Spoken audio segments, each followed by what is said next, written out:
Hey,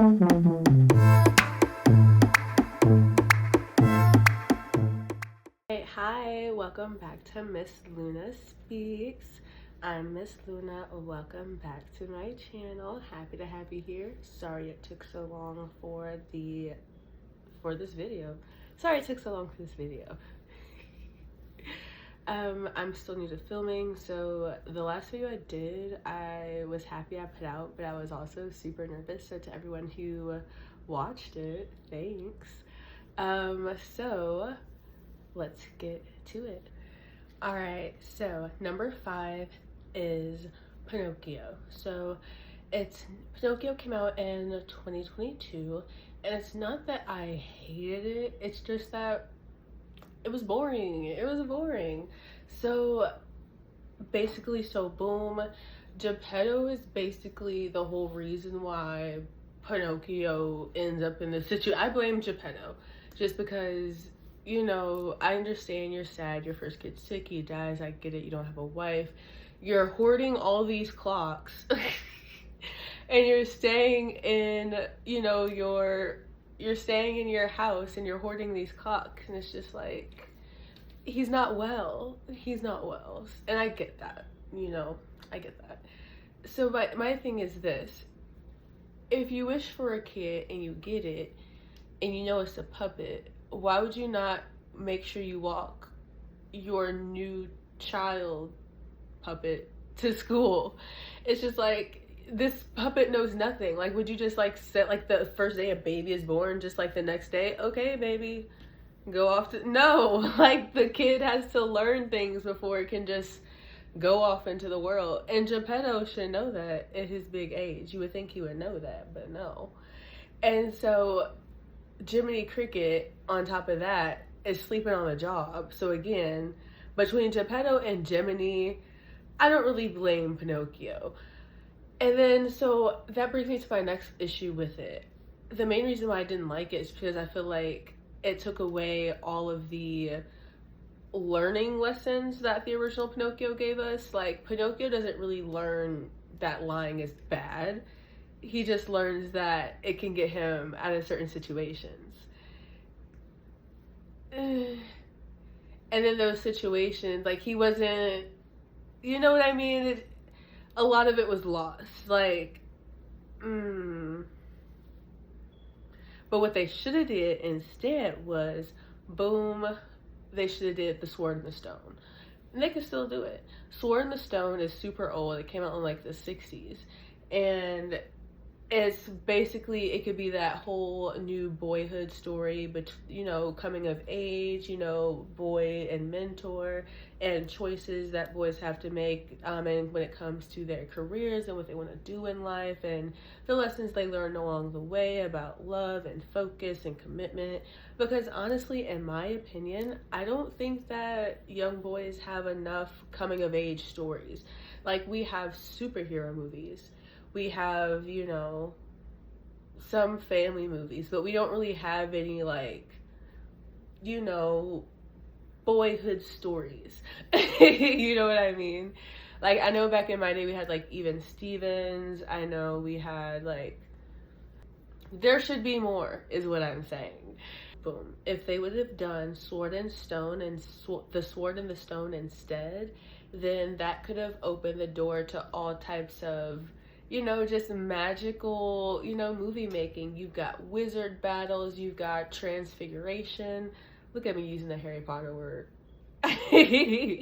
No, but a lot of humans turning into animals. Transfiguration, bitch. But, a lot of that's going on. You've got a lot of, lessons to be learned. You've got Merlin being, a little bit of an asshole about Arthur not wanting Arthur to be a squire. And I feel like in the new version, they could really dig into that. In this new version, we could see, like, what is Merlin's beef with squires? Because honestly, Arthur had a point. In that time period, like, he was an orphan. Like, what the fuck else was he supposed to do? Like, he could maybe be an apprentice somewhere in a bakery or a blacksmith, but being a squire was a pretty good job back in the day, you know, for a poor kid to come up on. So, you know, he really hurt Arthur's, you know, that could really be explored, like that, you know, that bond that you have between mentee and mentor, and when the difference of ideas clash, when the mentee doesn't sees a different path to success that the mentor doesn't agree with. And you know, and they're both men, but you know, and that could, and in this new version we could see how both are useful, especially since we know that Arthur grows up to be King Arthur, right? So we know that already. But it could be more of a journey of, and a story of choices, and you know, all that growing and all those things. So in this new version, I feel like this, like Arthur would see the stone, try and pull it out, or like he would touch it and it would just glow, but he doesn't try and pull it out. And you know, all the things that he learns with Merlin and whatnot, and what he goes through with the people in the castle, all of that could be really growing him from young boy to maybe like preteen, adolescent, to where he finally like pulls out the sword from the stone and is like, yeah, bitch, I'm King Arthur. You know, like, yeah.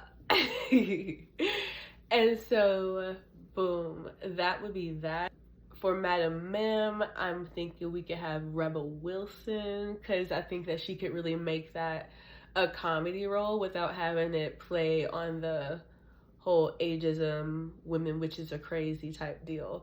Like, because Madam Mim was a crazy bitch, but she was also a badass bitch. Like, put some respect on Madam Mim's name. And that could be fun, because I think the battle between Madam Mim and Merlin could be really fun that way. Because I thought that, for real, even though the way Merlin won that battle was a little bit of a, it was clever, but it was still a bitch. He, like, you know, got all turned into a disease and infected her. I'm like, okay, you got me. Like, and I know she cheated first. I get that too. It's fine. But we could have a better wizard battle in the years ahead of us. We could have a better wizard battle. We deserve that, I think. And I think that really, so that way when Arthur makes the decision, like when he actually pulls the sword from the stone, he actually, you know, feels ready to be king. He actually feels like, oh shit, you know, this is something I can do. But lessons will be learned, times will be had, good movies, medieval times and whatnot to share. I think it would be good, but that's just me. Moving on to number 4, we have, instead of Aladdin, we could have had Atlantis and the Lost Empire. So, boom. I didn't like Aladdin. And it's not in the way that I didn't like Pinocchio. Like, Pinocchio was just boring, but Aladdin was just cringy. Like, Aladdin to me tried too hard, and I didn't like Jasmine's song. I didn't watch it again. Like, I watched it again for this video, and I was reminded of why I didn't watch it again. You know what I mean? And I just, it didn't need to happen. But what they should have did instead, what really would have did the things it needed to do, if they would have done Atlantis and the Lost Empire. Because think of it, boom, we've got this great story of like indigenous culture and what happens when, you know, greed and war get into the way, and when people are just after power and money, and how the people are really the ones to suffer for that. Maybe it sounds like a story we need today. Maybe. It's possible.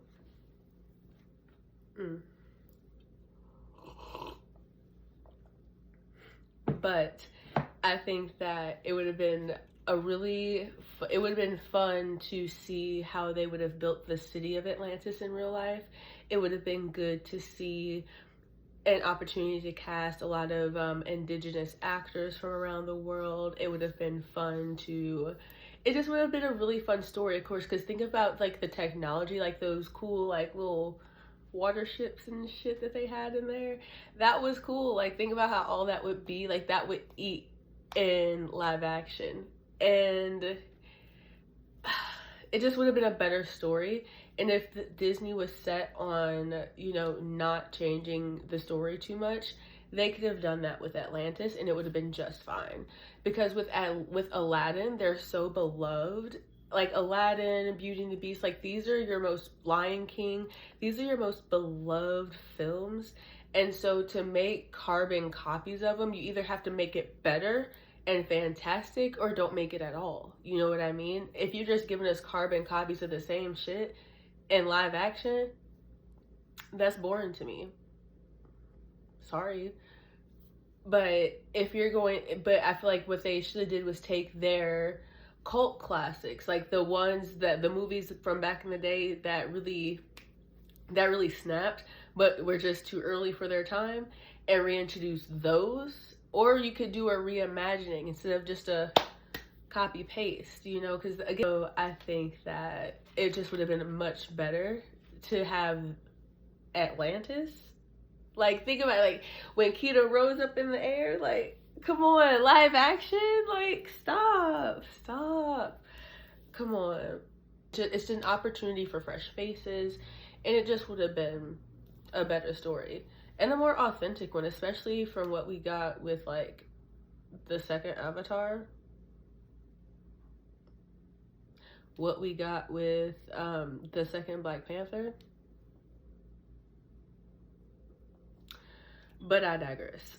So number 3, instead of the Lion King, and Disney would have to be brave for this one, Disney would have to be ready to fight if they made it today, but Hunchback of Notre Dame.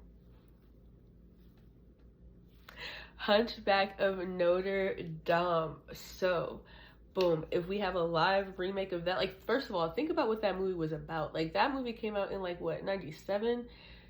I don't know what they were trying to tell us in 97, but that movie was basically about like a priest, a holy man, starting a genocide because he can't fuck up, like he was doing a whole genocide because he has lustful feelings after the women of that particular ethnicity. Like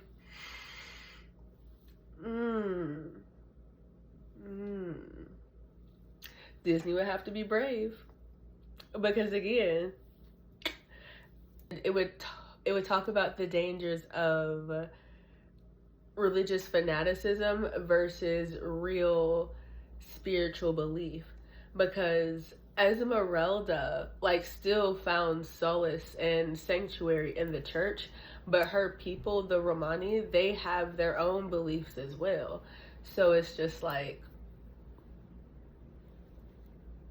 Disney would have to really be ready, because Frodo,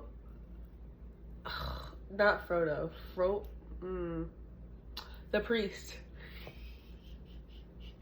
I feel like Frodo's Lord of the Rings. But no, the priest dude, he had he literally started a mass hunt because he wanted to fuck Esmeralda. Like, there was a whole song about it. But that's another one that they don't have to make that different.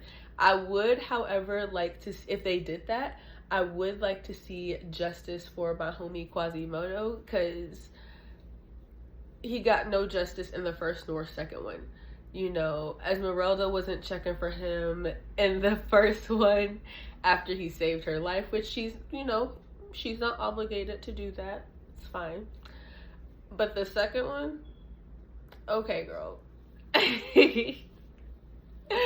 But no, like that would have been a really good live action.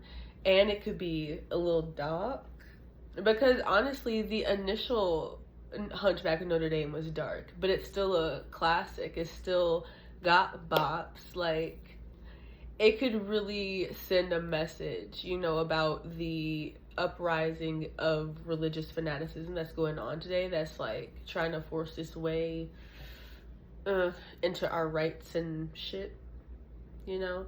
But again, they would have to be brave, because it was brave for 97, or maybe nobody was paying attention in 97, but Hunchback of Notre Dame was saying a lot. And I know it's based off, you know, based off another book and story, but still, that was a kid's movie. It was a kid's movie. We were watching that song, was it Hellfire? I was watching that when I was like 4. And I was like, ooh. Okay. Like, that would be everything if they did that. Okay, so boom. Number 2. Instead of Lady and the Tramp, which I hated, oh my god, like, when you talk about unnecessary remakes, Lady and the Tramp, like, why? And honestly, I was tied with Lady and the Tramp. I tied Lady and the Tramp with Dumbo, but the only reason why I cut Dumbo out of the mix is because I appreciate that they took most of the racisms out. Because Rongo the Strongo, okay, Tim Burton. I'm not saying he made the decision, but given his track record, okay. But, you know, I liked that one well enough. It was still unnecessary, but I liked it well enough. I liked what they did with the story well enough.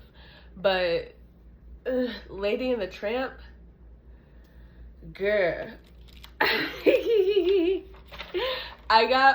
Lady and the Tramp, I got bored at 20 minutes. I started watching a YouTube video at 39 minutes because it was that boring. Like, I get the cuteness of dogs and CGI dogs and all that shit, and dogs and animals, I get it. But I was bored. And, like, at least Beverly Hills Chihuahua was entertaining. Like, even though it was ridiculous, it was still entertaining. Lady and the Tramp took all the interestingness out of it. You know what I mean? Like, shit, like, the premise of the original Lady and the Tramp is hanging on by a thread anyway. Like, if you like animal movies like that, then fine. But, yo, and again, like, for the humans to not have a big part in the movie, you really have to spice up those animal storylines. Like, I liked Tramp's story more, and I think that Janelle Monáe did a wonderful job with the He's a Tramp song. Like, wonderful.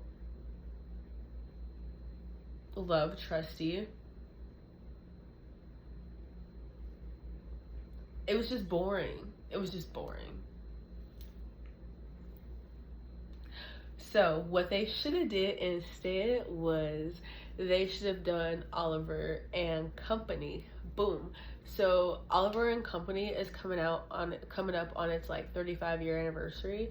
So, what better way to like celebrate that than with with a live action remake? Because again, that's a better story that has both humans and animals interacting, and that could be really, you know, really heartwarming, and that's already a pretty dynamic story. It's got, you know, dog gangs and kidnappings and, you know, loan sharks, which are still a thing, so it would still be relevant.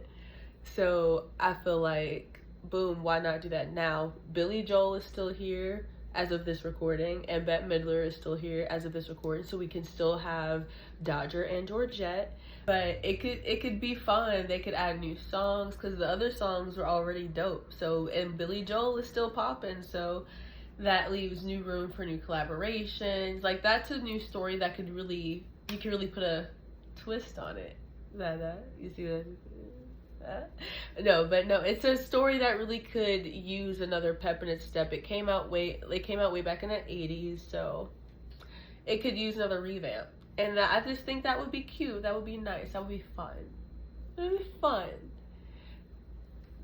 And I feel like that would be more interesting than just, because again, not that we don't love Two Dogs in Love, but there was nothing about, I was so bored, y'all. Like, when I tell y'all, I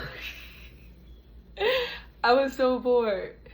But anyways, okay. Going to number 1. So, and I heard, so the Moana remake is officially in the works. Scrap it. Scrap it. Scrap it.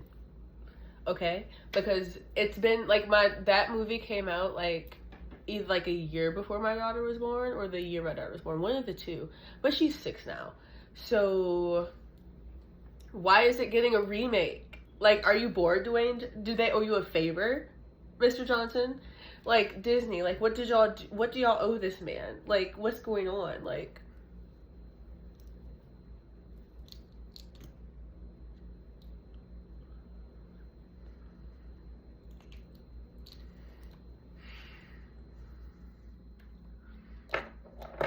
but no, like, what do you owe this man to the where you need a Moana remake less than a decade after it came out? Like, come on. So, instead of doing that, which is a bad idea, we could do instead Treasure Planet. Treasure Planet. So, for those of y'all who don't know, Treasure Planet came out, in, like, the early 2000s? And it was slept on. It's a good story. It's got space adventures. It's got pirates. It's, what we want. It's everything it needs to be. So imagine that in real life. We got black holes in Treasure Planet. Like, windsurfing ships and shit. Dudes surfing solar waves and shit. Like, yo, we got aliens, we got, like, all that shit that could really be cool. Because, I mean, they did Guardians of the Galaxy. So, come on, like, Treasure Planet. We've also got another boy story. A story about how a boy is coping after his father leaves him. And how his mom is trying to keep the family going. And he just keeps getting in trouble because it's, fatherless household.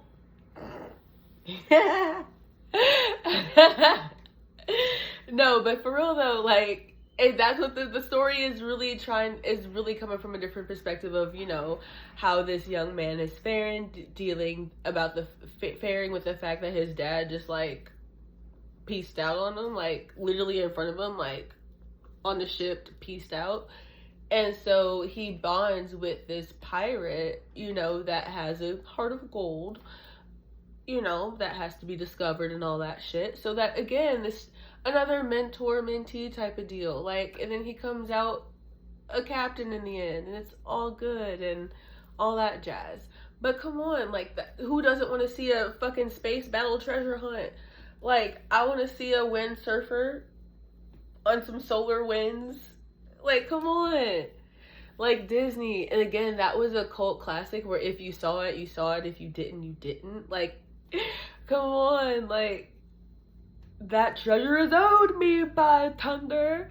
No, like, y'all don't even know. Y'all wasn't there. It's fine. It's fine. But no, like, that would be a way better idea than a Moana remake. And I honestly made this whole video for the sake of saying that Moana does not need a remake. Like, I know that I'd only have so many views. I know. But listen, Moana does not need a remake. Mr. Johnson, we do not need to see you physically play Maui. We don't need it. We don't need you playing Moana's daddy. We don't need the movie at all. Like, there are so many other Disney films to remake. So many more deserving films to be made. Don't do it. Not enough time has passed. I don't miss Moana yet. Like, it's still, like, I don't miss her yet. Like, she's not even classic yet. She's not even retro yet. She's not vintage. Like, Moana is still a new girl. Like, for real. Not even 10. Come on. Come on. So, that's it. That's all I got to say on it. like and subscribe. I will do my best to be more consistent. I am trying. I am new. But also, thank you for watching. This has been Melissa Speaks. Bye!